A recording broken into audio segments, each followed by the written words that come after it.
Allahu Akbar. Asyhadu an la ilaha illallah.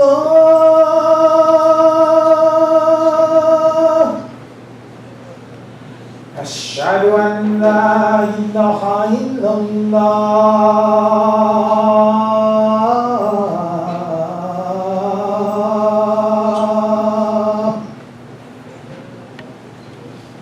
Asyhadu anna Muhammadan Rasulullah.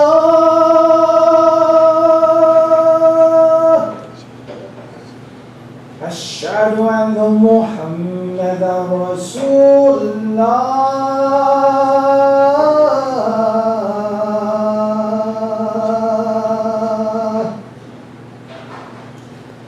Hayya 'alas salat. Hayya 'alas salat.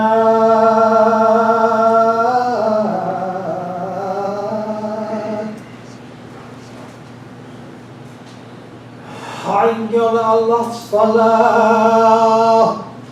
Hayya 'alas falah.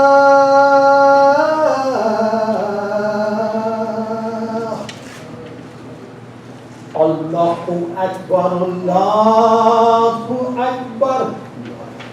La ilaha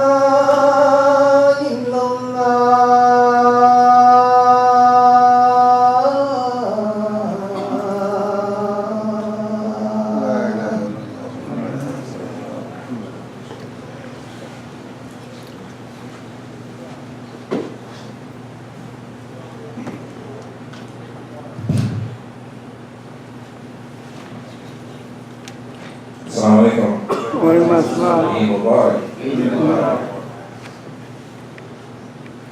إن الحمد لله نحمده ونستعينه ونستغفره ونعوذ بالله من شرور أنفسنا ومن سيئات أعمالنا من يهده الله فلا مضل له ومن يضلل فلا هادي له وأشهد أن لا إله إلا الله وحده لا شريك له وأشهد أن محمدا عبده ورسوله. That is to say, certainly all praise belongs to Allah. We praise Him, we seek His assistance, we seek His forgiveness. We seek refuge in Allah from the evil within our own selves and from the evil and the bad of our own actions. Whoever is guided by Allah cannot be led astray. And whoever is led astray, whoever He leads astray cannot be guided. I also bear witness that there is nothing worthy of worship except Allah alone with no partners, and I bear witness that Muhammad is His servant and His messenger. Dear believers, as we're gathered here today, for many of us, a second khutbah, it's a very special day, a day of celebration, and it's a day that should cause us to remember Ibrahim alayhi salam. Today I want to talk to you all about when I reflect on Ibrahim alayhi salam, what it means to me and what it challenges me to do. And inshallah we all can benefit from it. So today I've titled this talk, Obedience to Allah as a Path to His Love.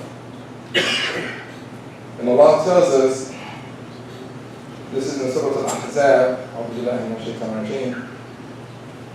وَمَا كَانَ لِمُؤْمِنٍ وَلَا مُؤْمِنَةٍ إِذَا قَضَى اللَّهُ وَرَسُولَهُ أَمْرًا أَنْ يَكُونَ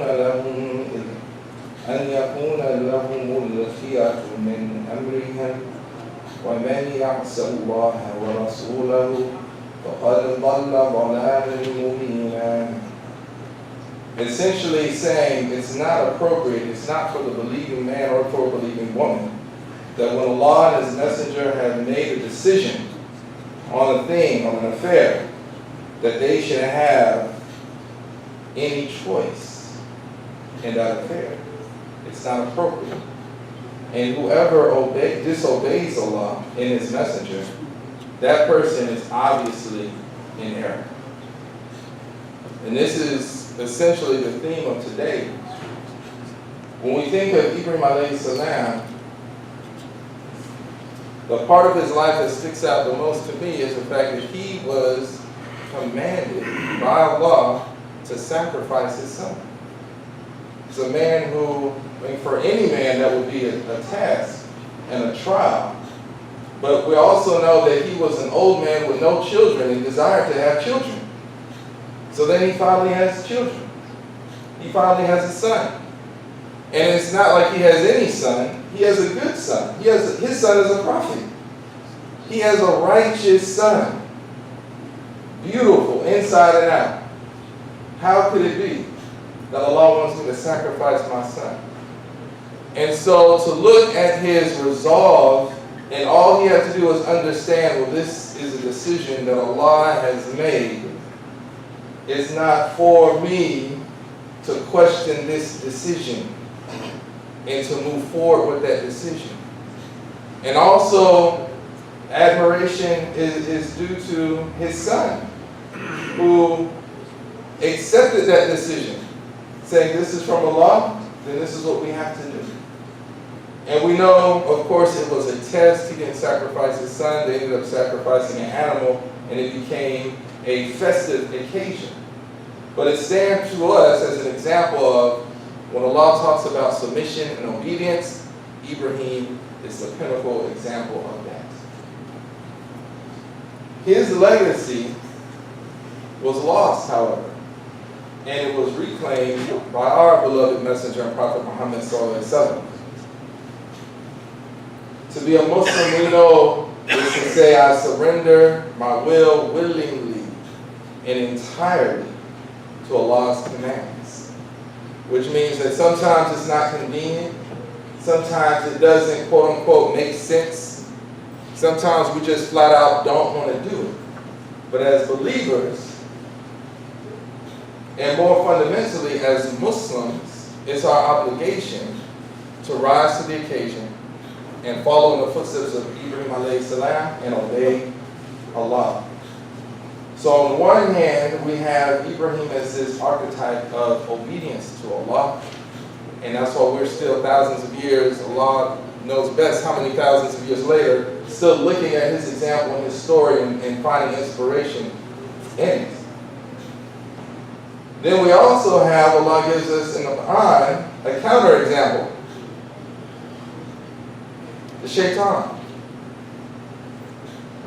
The shaitan is called a kafir.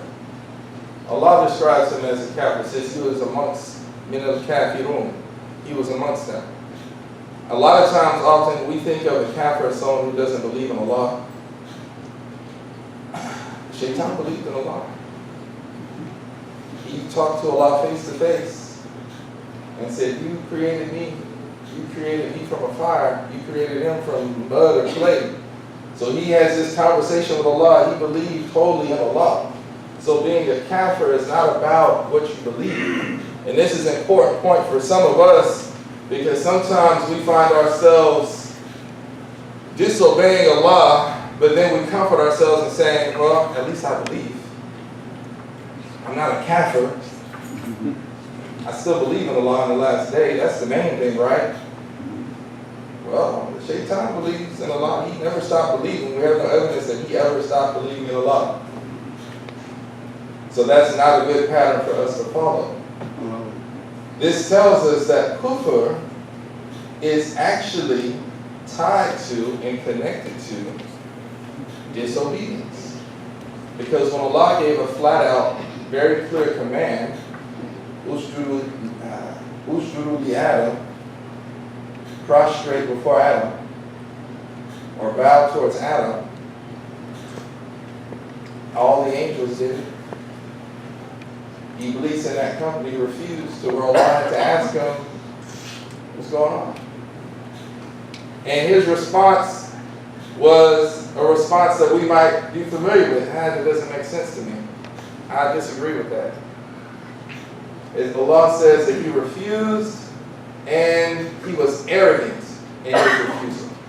I'm better than he is. I'm better. So he had rationalized a reason why I can't do that.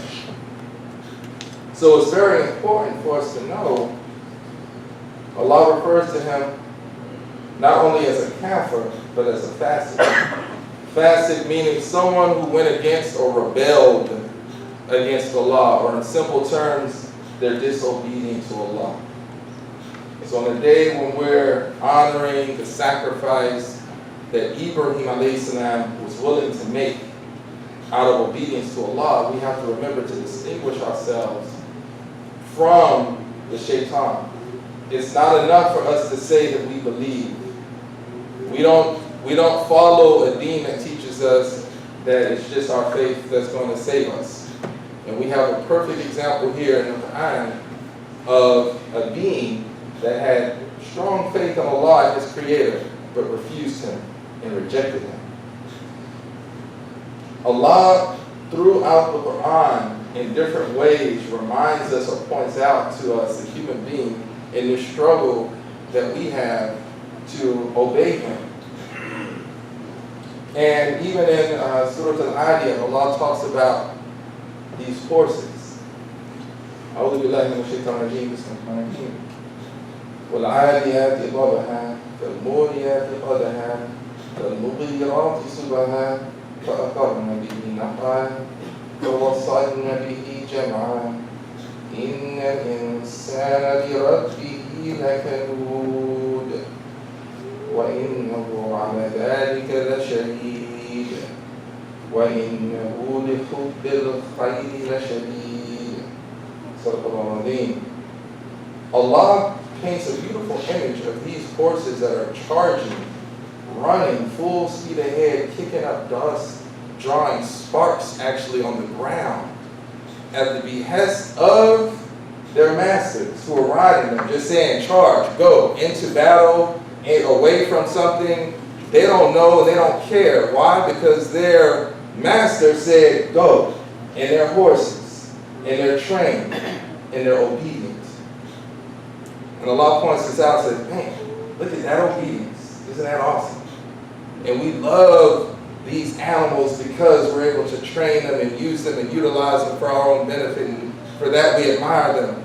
And Allah points to us and says, the human being, on the other hand, is so ungrateful to his master.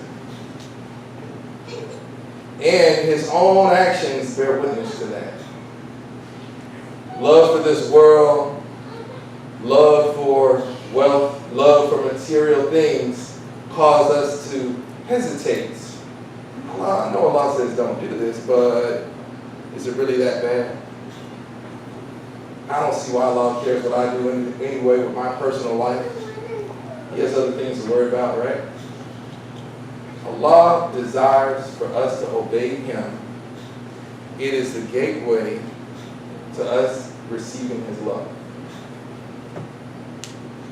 And it's what separates us from the shayateen of this world. In a Qudsi hadith, it's reported that Allah subhanahu wa ta'ala has said, my servant does not do anything more love to me than what I have made obligatory on him. And my servant keeps getting closer to me with nawafil, or with recommended actions, until I love him. And when I love him, I will be his hearing with which he hears, I will be his vision with which he sees, and his hand with which he strikes, and his leg with which he walks. And if he asks me, I will certainly give him. And if he seeks refuge in me, I will protect him. Our obedience is our gateway, is our path to Allah loving us. We can't just assume that, oh, Allah loves me because I'm me. Now let me just be me and do what I want to do. What separates us from those who are being punished and who are destined to be punished is that we made a choice. With the power and freedom that Allah has given us, we made a choice when we didn't have to obey Allah. He gave us the power to refuse. He gave us the power to disobey. And it's allowed us to make a decision. What are we going to do with that power? And those people who, in spite of being empowered to be disobedient, choose to obey Allah, even when it's inconvenient, Even when they don't exactly understand the reasoning why. Even when no one else agrees with that logic. You say, well, how kind of God would ask you to do that? That seems kind of excessive. Even in those cases, they earn Allah's love. They earn Allah's love. And they also find that the obedience becomes easier. And this is transformative, not just to the individual human being, what grows and blossoms that human being to what we were created for. It grows us to be this being, this Khalifa, this moral being that actually has the responsibility to be just and good and to manage the affairs in this world.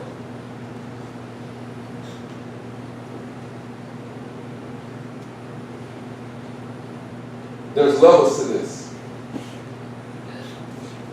3 basic levels. Level 1 is Islam, level 2 is Iman, level 3 is Ihsan. If we are struggling to be obedient to Allah, then we're struggling with level 1. That's getting your foot in the door. When you say Ashhadu an la ilaha illallah, that's a weighty statement.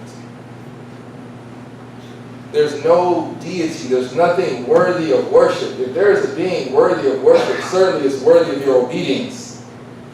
If not, then why are you worshiping? So step 1, when you become Muslim, every day when you wake up and decide to continue to be a Muslim, and you say Ashhadu an la ilaha illallah, you're taking that first step. You're agreeing to surrender and do what Allah has commanded you to do for that day, for that moment. This is a level that Allah tells us in the Quran, do not die if you're not on this level. You don't want to return to Allah and you haven't even reached step 1. La tamutunna illa wa antum muslimun. Don't allow yourselves to meet death and you're not in a state of Islam. That's the basic level. Level 2 would be Iman. Allah says of some Muslims that don't say that we're believers because Iman has not yet entered your heart. So we know that it's another level that once you begin obeying Allah, there's still a transformation on the inside that takes place. Something that goes on in your heart, which Allah describes as Iman entering your heart, that takes place. This is on a level where you begin to, Allah describes the mu'min as the one who it affects their prayer, even when they're making salat. So they're not just making salat, they're in salat in a state of humility and in a state of fear. It's not just something that they're doing, it's something that they're feeling.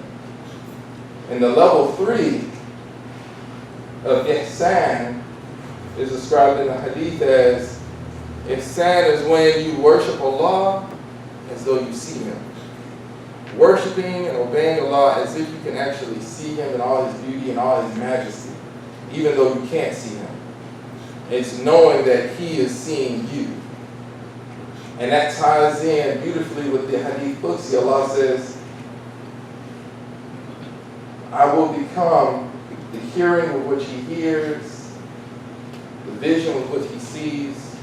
Our whole entire perception of reality is drastically transformed by obeying Allah and worshiping Him consistently. And we have perfect examples in our Sahaba.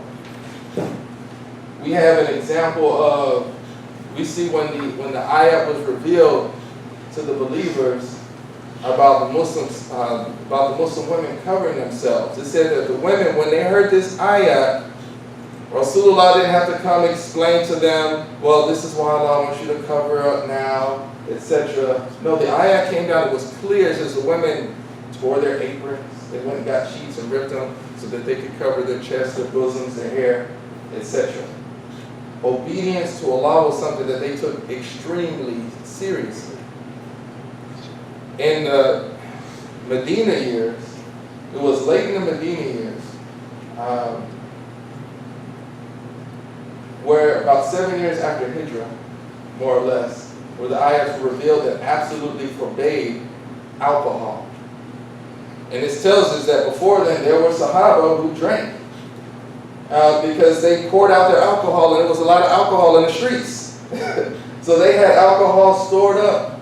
And as soon as the ayats were revealed, they weren't like, well, hold up, can I at least finish my storage, my supply? Can I sell it? They poured it out of obedience to Allah.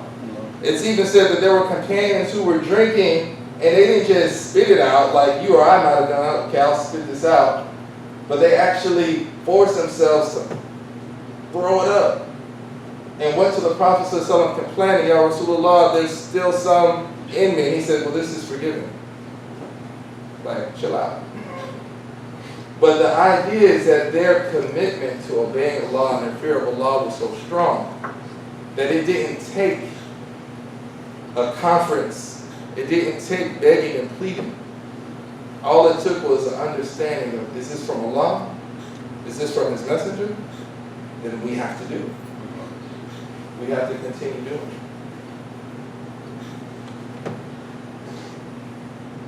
I like to look also too at now I'm going to rewind a little bit and go back to the fifth year of the Quranic revelation. And this year was significant because the Muslims were under such pressure and abuse in Mecca. It wasn't safe for many of them, so a large number of them migrated, as we know, to what's called Abyssinia, modern-day Ethiopia era. The Prophet ﷺ told them, I know a king there was just. So they went under and seeking the protection of a Christian king. His title, we can call him An-Najashi. And when the Muslims came to his country, he summoned for these foreigners, these refugees. And at the same time, the Meccans were not content to let the Muslims just leave. So they sent some mercenaries after them to bring them back or kill them. And so the mercenaries showed up also to an Najashi, basically saying, hey, look, we got these guys, they're a bunch of troublemakers, now they're trying to run off to your land. Just go ahead and turn them over to us. They brought him gifts and treasures, like, for your trouble, we'll give you all of these gifts, and then we'll take these people with us and be on our way. But a Najashi, being a just man, so I want to hear from both sides before I make any kind of decision. Brothers, if you could scoot up. Plenty of room all the way up here. Plenty of space. When the Najashi allowed for them to plead their case, the case was made by a companion. His name was Ja'far ibn Abi Talib, radiyallahu anhu. Ja'far said, and I'm going to just read this. He says, O king, we were plunged in the depth of ignorance and barbarism. We adored idols. We lived in promiscuity. We ate animals that had died. We spoke obscenities. We disregarded every feeling of humanity. And the duties of hospitality and neighborhood were neglected. We knew no law but that of the strong. This sounds familiar at all? When Allah raised amongst us a man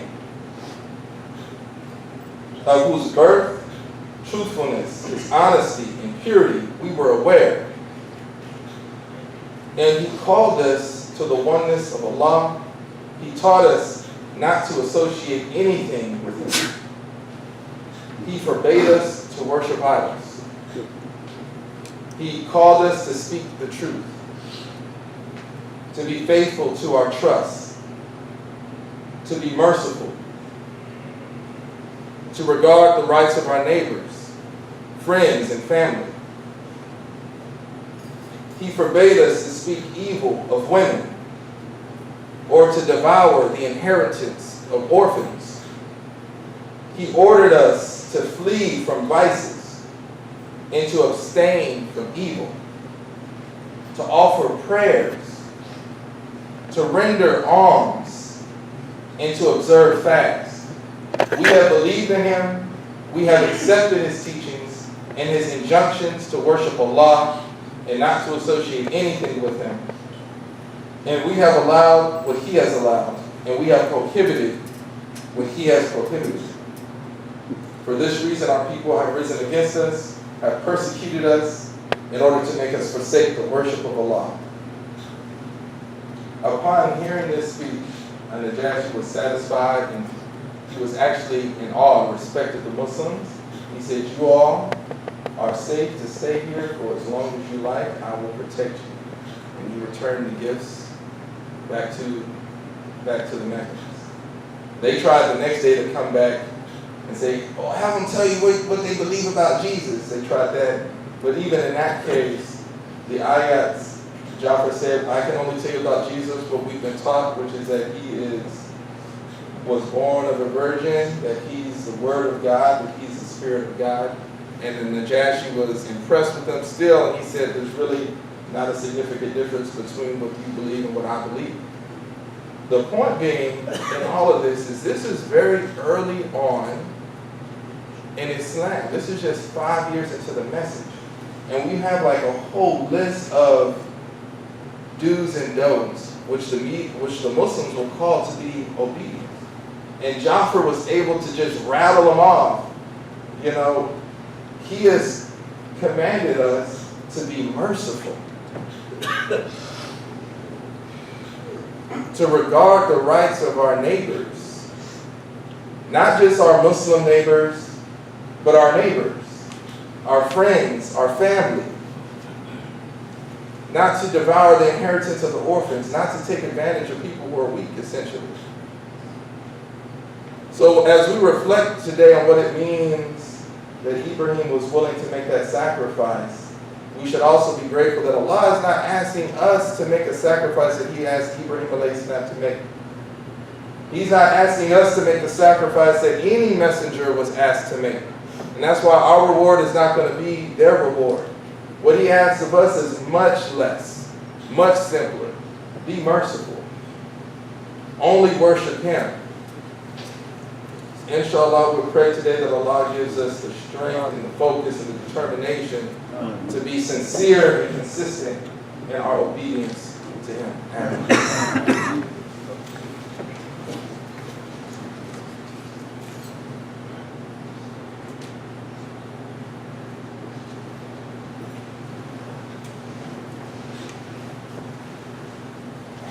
Bismillahirrahmanirrahim.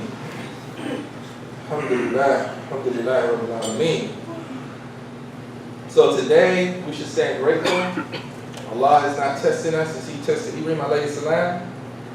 But also today is a good day for us to audit ourselves.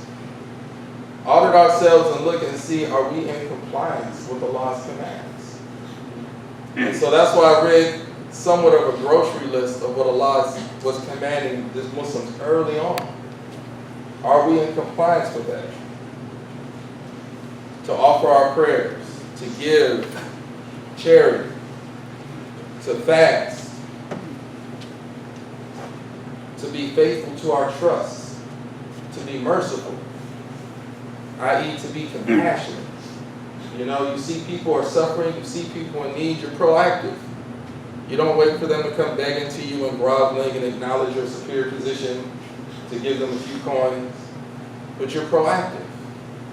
We see there's people suffering right here in this city. We don't have to go to the other side of the world. There's people we all watching on the news and seeing folks devastated in their homes down by the coast in Houston, etc. We don't have to ask, hey, are you okay? We already know. No, they're not okay. You know, and some people may only need a phone call. You know, some people, it could be a simple phone call that makes them think, okay, somebody's thinking about them. And that's an act of compassion on our part. Some people might need they might need a place to stay. They might need you to say, hey, look, you're trying to get out of there. If you can make a way to, you got a place to stay. That's a duty on us as servants of Allah, who's Ar-Rahman, to be compassionate. But our first obligation in our realm of worship, even early on the Muslims, was to offer prayers. Is our salat. The last few times Imam has asked me to talk, I've made it a point to remind folks and remind myself to establish the salah. I'm going to keep saying it until the Imam asks me to stop giving khutbahs, inshallah. Is to establish the salah, meaning praying those prayers properly in the time that they're meant to be prayed. We live in a place and a time that doesn't cater to our salats. The world doesn't stop. You know, it was a beautiful opportunity to visit any parts of the Muslim world, especially particularly in Mecca and Medina. But that's in Dallas, life goes on. You have to stop. You know, you have to wake up for Fajr. You have to do it. And it is a challenge. And so my challenge to myself and to you all is wherever you're at, take it from where you're at and try and get better. If you're not praying at all, this is a command from Allah. It's not an opinion. The scholars don't disagree on this. The salat is an obligation for us. If it's something you're struggling with, take it step by step. Make one salat. If you're making 0, that's an improvement. If you're making your salats but you're not making them on time, then focus on getting them prayed in the time that they're supposed to be prayed, so that you're not making 5 salats at the end of the day because you were too busy all day. No, make time. Allah in His mercy gives us a window. Make a time in there, 5 minutes. Make a basic prayer. So establish prayer as your foundation to this deen, as an act and a pathway for you to get access and gain better access to Allah's love, and be merciful to each other. ربنا آتنا في الدنيا حسنة وفي الآخرة حسنة وقنا عذاب النار ربنا لا تزغ قلوبنا بعد إذ هديتنا وهب لنا من لدنك رحمة إنك أنت الوهاب اللهم صل على محمد وآل محمد اللهم صل على محمد وآل محمد اللهم صل على محمد وآل محمد سبحان ربك رب العزة عما يصفون والسلام على المرسلين والحمد لله رب العالمين.